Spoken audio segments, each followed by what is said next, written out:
My name is Divested Wife, and today I would like to talk about how to navigate when you have difficult in-laws and you're interracially dating.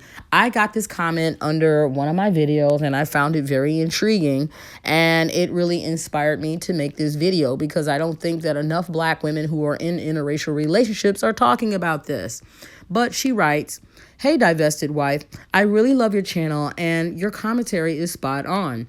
I would love it if you could make a video on how to navigate through the catty, white, Hispanic, Asian women in Black women's boyfriend's husband's family. I recently had an experience in my boyfriend's family, meeting them for the first time, and I would like to learn how to navigate these types of attitudes in my boyfriend's family." I think that this is an excellent comment, and let's talk about it. So first and foremost, we as Black women need to understand that we have a very negative image globally, okay?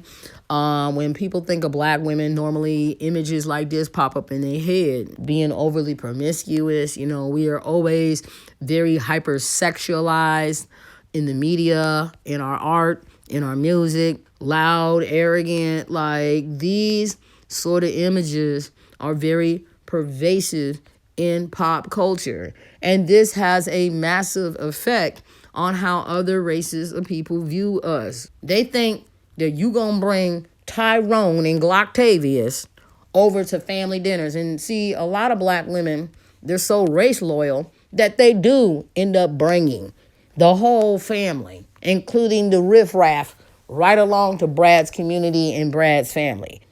Like, the Black community is satanic as fuck, is very low vibrational. Notice how when any other race gets into a proximity of Black culture, look at how they emulate it. While y'all sitting up in here twerking and acting like this is your culture, the culture that the Jays told you, you actually forgotten how important you are to the whole creation and birth of the human race. So when I'm in the presence of people of other races, I do not feel inferior. I do not feel as if I need to lose my Blackness in order to appease them.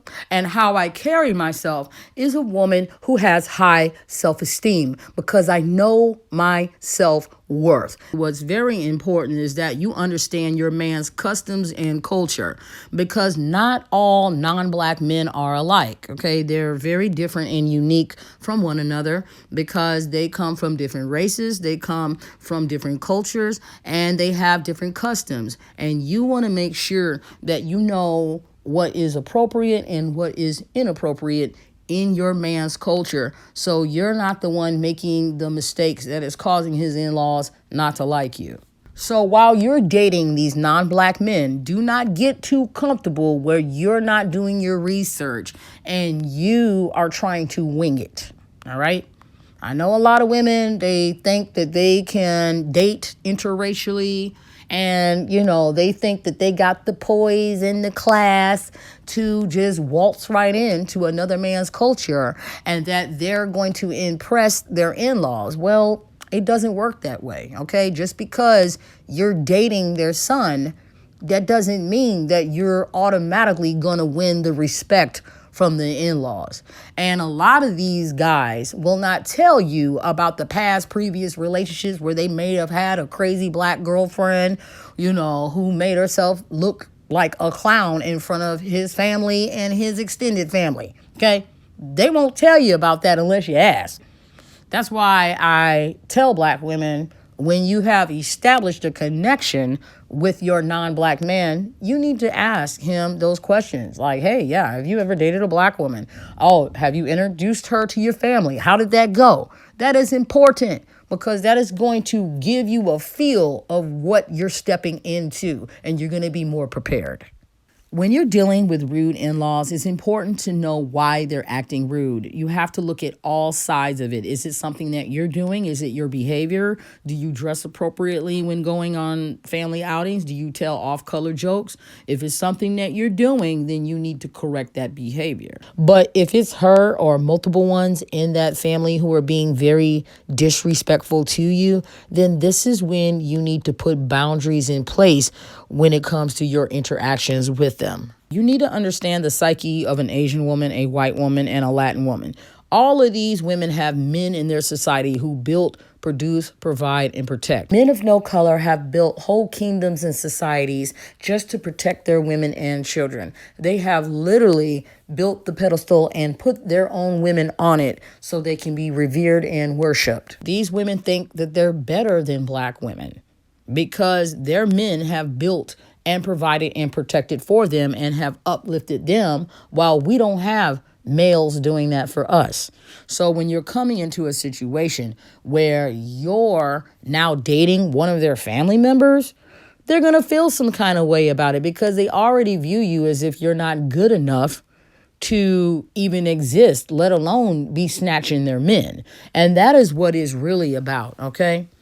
These women have superiority complexes, and they think that they're better than you. So when you have the ability to take their men, this is a major ego blow to their self-esteem. So they're going to respond very snarky towards you, very standoffish towards you, purposely trying to ignore you, giving you dirty looks and stuff to try to cover up the fact that they're jealous that you were good enough for a white man, an Asian man, and a Latin man. That is what's really bothering them. Jealousy is not a female trait. Jealousy is an insecure trait, okay? But it's also very important that you remain respectful, even when your in-laws are being rude and disrespectful to you back. You don't want to give them what they want, which is for you to jump out of your body and say, fuck you bitches, and I can't stand you bitches and all this stuff, and y'all racist, and I've been nice to you, fuck y'all. See, that's what they want. That's exactly what they want. You have to realize that a lot of times these women will be rude to you in order to get a reaction out of you. So it's very, very important that you maintain your composure when you're in social circles with Asian women, white women, and Latin women. So while I was doing research online on this topic, I ran across some very useful information by experts on how to deal with rude in-laws. Number one, stay calm and respectful.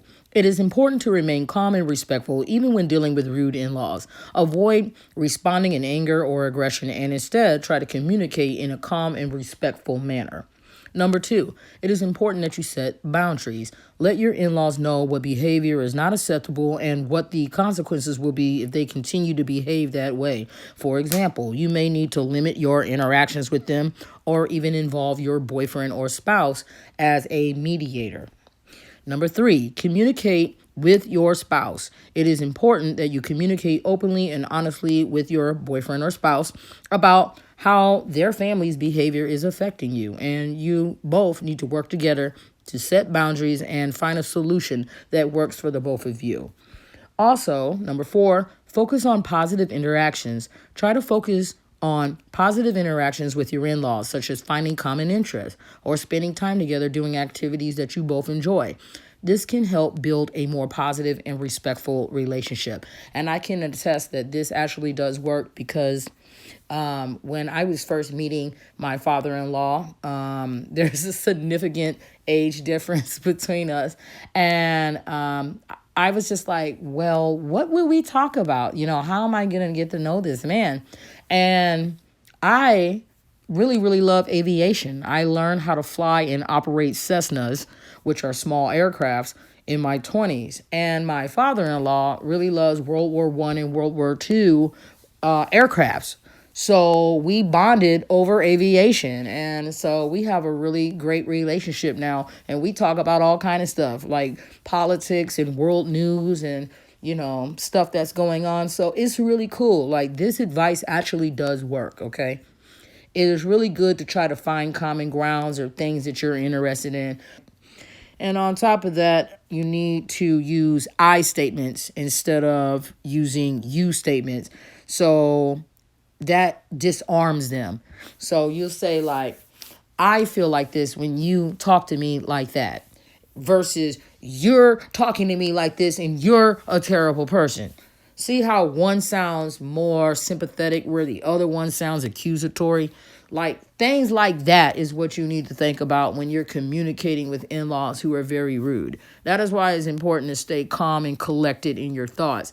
And like I said, when they keep violating like these boundaries, then you need to show some consequences. When you stick by your guns and you have already let them know this is my boundaries, and if you cross them, like, there's going to be consequences, and you follow through with those consequences, it will literally jolt them. Okay?